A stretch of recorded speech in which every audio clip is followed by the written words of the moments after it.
Hello aspirant, welcome back to my channel. आज हम RRB PO और असिस्टेंट की जो पेपर आने वाला है उसके बारे में डिस्कस करेंगे, उसकी स्ट्रैटेजी के बारे में डिस्कस करेंगे और किस तरह से हम पेपर की तैयारी कर सकते हैं और मैं कैसे तैयारी करूँगी आरआरबी पीओ और क्लर्क की। तो आज की वीडियो में हम इन सब चीज़ों के बारे में जानेंगे।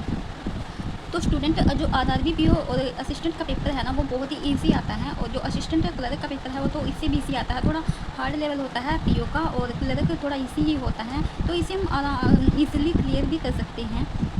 और इस पेपर को हम अब से अगर तैयारी करें तो आसानी से क्लियर कर सकते हैं, क्योंकि मोस्टली अभी से 3 से 4 महीने इस पेपर में हैं अभी, क्योंकि आरआरबी पीओ का पेपर जो है वो 22 और 23 नवंबर को लगा हुआ है और जो क्लर्क का पेपर है वो 6 और 7 11 और 13 नवंबर को लगा हुआ है।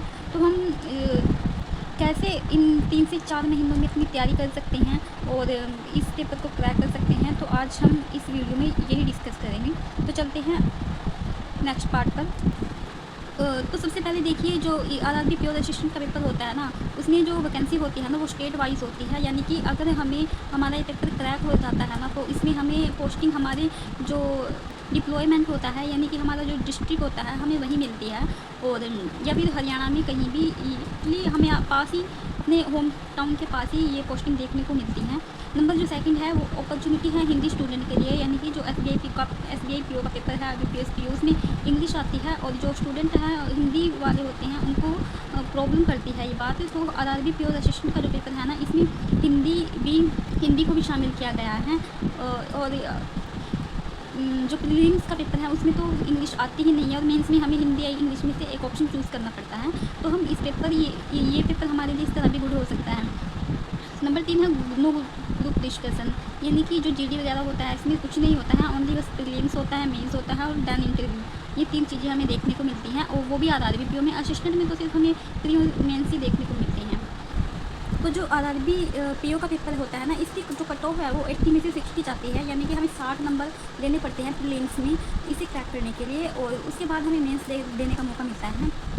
बात करते हैं प्रीलिम्स में, जो हमारा जो पैटर्न होता है वो रीजनिंग आती है, 40 क्वेश्चन होते हैं, 40 मार्क्स ही हमें मिलते हैं, और क्वांट होती है 40 क्वेश्चन होते हैं, इसमें 40 मार्क्स हमें देखने को मिलते हैं। टोटल जो ड्यूरेशन टाइम होती है वो 45 मिनट की होती है। बात करते हैं सेक्शनल टाइमिंग की। पहले जो था आरआरबी पीओ और क्लर्क में सेक्शनल टाइमिंग नहीं थी, लेकिन अब टाइमिंग है। जो रीजनिंग के लिए टाइम है वो 25 मिनट है, अब हमें ये देखने को मिलता है, और जो क्वांट के लिए 20 मिनट जो सेक्शनल टाइम है वो निर्धारित की गई है। ऐसी सेम टू सेम प्रीलिम्स में है अब क्लर्क के, तो इसमें भी हमें रीजनिंग और क्वांट देखने को मिलती है, लेकिन इसमें जो कट ऑफ है उसका लेवल अप हो जाता है, क्योंकि ये पेपर बहुत ईजी आता है और दैन हम इसे आसानी से सॉल्व करते जाते हैं। यानी कि बहुत ही बेसिक लेवल के क्वेश्चन आते हैं, यानी कि आप सोच लीजिए कि जो हम बेसिक पढ़ते हैं ना उससे भी बहुत कम बेसिक आता है इस पेपर में। और 80 में से 80 की कट ऑफ, मतलब कि कहीं स्टेट में 75, 76, 78, 79 ऐसे करके जाती है, तो हम 80 में से 80 टारगेट कर सकते हैं इस पेपर को, तभी हम पेपर को इस प्रीलिम्स जो क्लर्क का पेपर है इसे हम पास कर सकते हैं। और इसमें भी हमें रीजनिंग और क्वांट देखने को मिलता है प्रीलिम्स में, और जो सेम ये पैटर्न होता है प्रीलिम्स में क्लर्क में। और जो मार्क्स शुड भी क्लियर, यानी कि हम इसे क्लियर करके ही मेंस को जा सकते हैं। अब बात करते हैं इसके मेंस के पैटर्न की। जो मेंस में जो सब्जेक्ट होते हैं वो ना थोड़े ऐड हो जाते हैं, जैसे हमने रीजनिंग, कंप्यूटर, जे, इंग्लिश और क्वांट, ये 5 सब्जेक्ट हो जाते हैं मेंस में जाकर। और जो जे का टॉपिक है वो तो बैंकिंग अवेयरनेस हमें पढ़नी पड़ती है, और इसके साथ हमें करंट अफेयर भी इसमें ऐड हो जाता है। तो रीजनिंग इसमें 40 क्वेश्चन होते हैं और 50 मार्क्स हमें देखने को मिलते हैं इसमें। कंप्यूटर में जो 40 क्वेश्चन होते हैं 20 मार्क्स का ये पेपर मतलब देखने को मिलते हैं इस कंप्यूटर में। जी में करंट अफेयर भी ऐड होते हैं, बैंकिंग अवेयरनेस में टोटल मिलाकर 40 जो क्वेश्चन है इसके देखने को मिलते हैं, 40 मार्क्स का होता है होगा ये। इंग्लिश 40 रहता है और क्वांट जो है 40 क्वेश्चन होते हैं, मतलब 50 मार्क्स हमें मिलते हैं। टोटल जो मार्क्स होते हैं वो 200 का पेपर होता है और इसमें 200 क्वेश्चन होते हैं। इसका ड्यूरेशन है 2 आवर का है, यानी कि 2 घंटे में इस पेपर को मेंस के पेपर में हमें मिलते हैं। ऐसा ही सेम जो क्लर्क के मेंस में भी होता है। अब बात करते हैं जो important PO plus office assistant का जो सिलेबस है उसके बारे में। जो रीजनिंग है इसमें हमें पजल और सिटिंग अरेंजमेंट जो देखने को मिलता है वो 20 मार्क्स का देखने को मिलता है। और जो कोडिंग और डिकोडिंग, इनक्वालिटी और alphanumeric series, blood relation, order, ranking, slots, ये जो चैप्टर होते हैं 5 से 6 होते हैं, ये हमें टोटल 15 मार्क्स के जो क्वेश्चन आते हैं हमारे रीजनिंग सब्जेक्ट में पेपर में। तो नंबर 3 है मिसलेनियस जैसे इसमें 5 मार्क्स का हमें देखने को मिलता है, यानी कि या तो हमें वर्ड मीनिंग दे दिया जाता है या फिर ऐसे ही 2 से 3 क्वेश्चन हमें रीजनिंग के आउट ऑफ एरिया से देखने को मिलते हैं, उसे हम मिसलेनियस कहते हैं। मेन जो इसमें रोल प्ले करता है वो पजल और सीटिंग अरेंजमेंट करता है, और इनइक्वालिटी और स्लोग्स और अल्फामेटिक्स। और जो क्वांट और कलर पीओ और क्लर्क में जो क्वांट है उसका जो हमें सब पैटर्न देखने को मिलता है वो डीआई जो है 15 मार्क्स की हमें देखने को मिलती है पीओ में।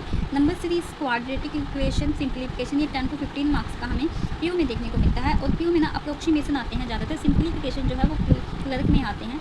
अर्थमेटिक के हमें 10 to 15 मार्क्स का हमें देखने को मिलता है, और ऐसे ही क्लर्क में डीआई है जो 10 मार्क्स की हमें जो देखने को मिलेगी, सिंप्लीफिकेशन 15 मार्क्स का, quadratic equation number series 5 marks की, और अर्थमेटिक है वो 10 मार्क्स का हमें देखने को मिलता है। तो अब तक हमने देखा आरआरबी पीओ क्लर्क दोनों पेपर के प्री मेंस के बारे में, उसकी कट ऑफ के बारे में और टोटल वैकेंसी एंड सब चीज़ों के बारे में हमने जाना। और अब बात करते हैं कि हमने इन सब चीज़ों के बारे में जान तो लिया कि हम प्रिपरेशन स्टार्ट कैसे करें, कि हाउ टू स्टार्ट प्रिपरेशन। तो चलिए जानते हैं कि हम इन 3 से 4 महीनों को कैसे यूजुअली बना सकते हैं। तो जानते हैं इसकी फुल स्ट्रैटेजी के बारे में। देखिए यकीन मानिए कि अभी से ना 3 से 4 महीने हैं आरआरबी पीओ क्लर्क में। अगर आपने 6 से 7 घंटे डेली पढ़ लिया ना तो आप इस पेपर को बहुत अच्छे से क्रैक कर जाओगे। और ज़रूरी नहीं है कि आपको 7 घंटे पढ़ना है, 7 से हम 6 भी कर सकते हैं और 8 भी कर सकते हैं। हम अपने अकॉर्डिंग इस टाइम को फिक्स कर सकते हैं। तो जो हमारा जो क्वांट है ना, हम उसमें 2 आवर डेली पढ़ सकते हैं। रीजनिंग को भी हम 2 आवर हमें डेली देना होगा। रीजनिंग अगर किसी की अच्छी है, ज़्यादातर स्टूडेंट है जो उनकी अच्छी होती है, तो हम उससे 1 घंटा ओनली प्रैक्टिस के लिए भी दे सकते हैं अगर हमारी बेसिक जो स्टेक है। और बात करते हैं हिंदी और इंग्लिश में। जो हिंदी और इंग्लिश है उसे हम 1 घंटा डेली दे सकते हैं, क्योंकि ये मेंस का टॉपिक है। और अभी से थोड़ा मेंस के लिए प्रिपेयर करना शुरू करेंगे तो हमें आगे हम अच्छे से प्रिपेयर कर पाएंगे, क्योंकि जो प्रीलिम्स का जो पेपर है उसके बाद हमें ज़्यादा टाइम नहीं मिलेगा तैयारी करने के लिए।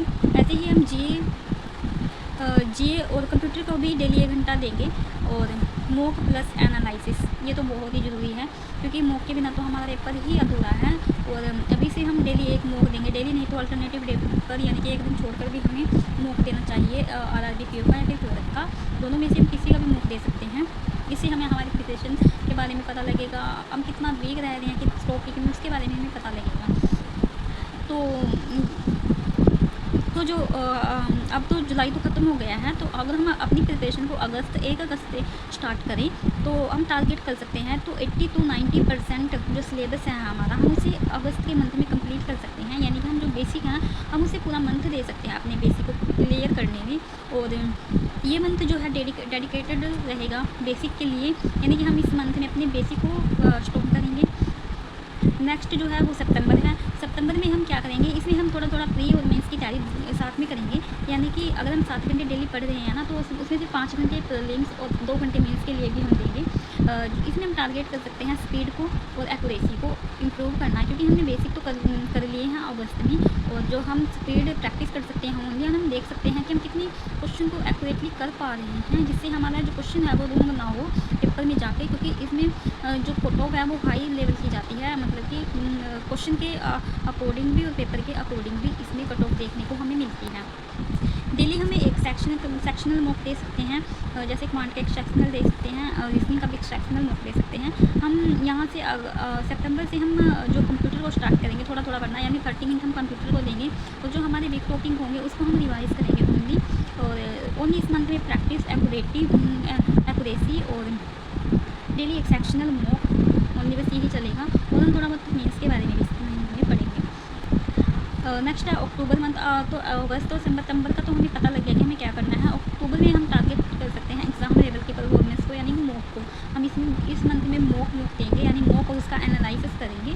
और जो PYQ होंगे, मेमोरी बेस्ड पेपर होंगे, उसको देंगे, उनको सॉल्व करेंगे और रिवीजन करेंगे अपने वीक एरियाज़ की, जैसे फार्मूलाज की, क्वांट के और अर्थमेटिक के जो फार्मूलाज होते हैं उसकी, रीजनिंग की।